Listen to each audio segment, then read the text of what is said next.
email. I know you don't believe in clutch hitting or RBIs. No, not really. So what is the value of the stat, quote, average with runners in scoring position, end quote? Do you believe that's just about opportunity? Well, RBIs is, not so much the batting average. If so, how do you judge a player who is 12 for 20 with runners in scoring position versus a player who is 2 for 20 with runners in scoring position? Can we say, well, my words now, small sample.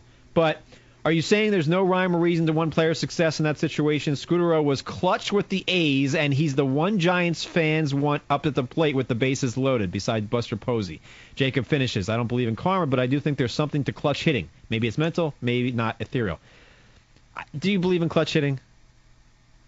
Well, there's such a thing as a clutch hit. I do not believe there is such a thing as a clutch hitter. A hitter who can raise his game in clutch situations. Which, again, I've said this before, then the implication is the hitter is dogging it in non-clutch situations. I don't believe in that. And do I believe that there's such a thing as a player who can wilt in clutch situations? Sure. High-pressure situations? Sure. They nearly always get weeded out in the minors because playing baseball, period, is fairly high pressure. And if you can't handle a difficult situation, a higher pressure situation in the game, you're going to struggle in those situations in Double-A. Those guys rarely reach the big leagues. And the players where you hear, well, he's really good, but he can't perform in the clutch. I mean, that was Barry Bonds till 2002. That was A-Rod until 2009.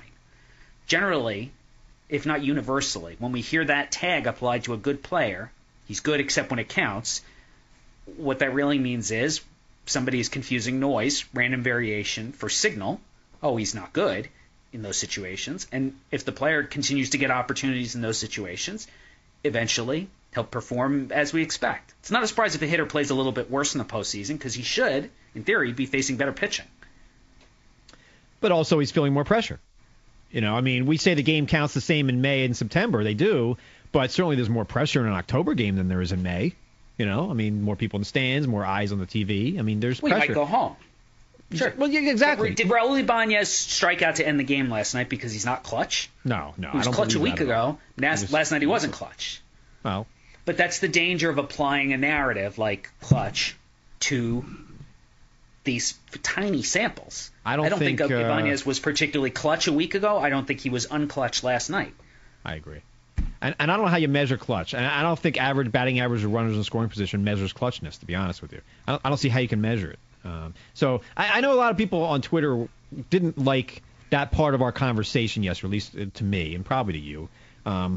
We're not; these are humans, okay, and certainly they're going to be affected by mental things and as well as physical things, okay. Obviously, things are going to affect them, but I don't know how you can measure a clutch hitter. That's my issue with that. All right. Somebody would have to explain to me why a hitter who is so bad in clutch situations was able to get through the minors and is able to perform over the course of the regular season, where there are plenty of higher pressure situations, but wilts in October. That screams out myth, media narrative. It is. I mean, that if such a creature existed, we might see one in a couple of decades. There are so many pressure situations, even in college or in high school.